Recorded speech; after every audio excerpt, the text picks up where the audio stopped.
Friends, ఈరోజు మనం చూడబోయే వీడియోలో గజేంద్ర మోక్షం కథ గురించి తెలుసుకుందాం.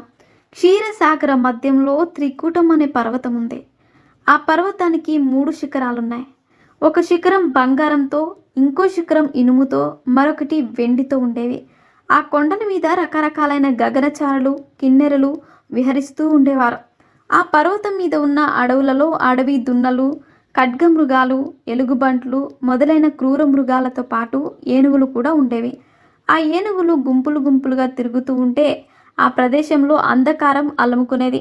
ఒకరోజు ఆ ఏనుగు గుంపులు ఆహారం తిని దాహం వేయడంతో తిరుగుతూ అందులోని ఆడ ఏనుగు గజరాజును అనుసరించి ఇంకో సరోవరాన్ని చేరుకున్నాయి. అలా ఏనుగులు చేరుకున్న ఆ సరోవరం అతి విశాలమైనది. ఆ సరోవరం నిండా వికసించిన కలువలు, తామరలు, ఇంకెన్నో జలచరాలు నివసిస్తూ ఉన్నాయి.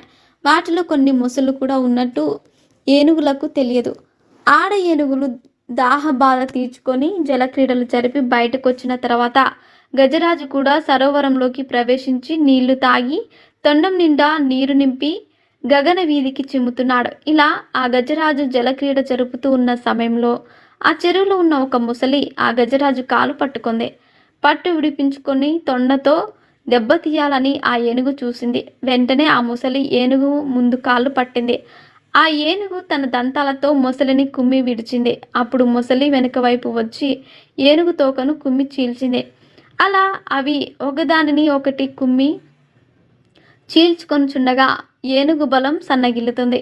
జలమే తన నివాస స్థానం అవడం వల్ల ముసలి బలం అంతకంతకు పెరుగుతూ ఉండడంతో ఏనుగుకి నీరసం వచ్చింది. అప్పుడు ఏనుగు శ్రీ మహావిష్ణువుని తనను కాపాడమని ప్రార్థించింది. అలా ఏనుగు శ్రీ మహావిష్ణువుని పిలిచేసరికి శ్రీ మహావిష్ణువు పాలసముద్రంలో లక్ష్మీదేవి ఒడిలో పడుకునే ఉన్నాడు.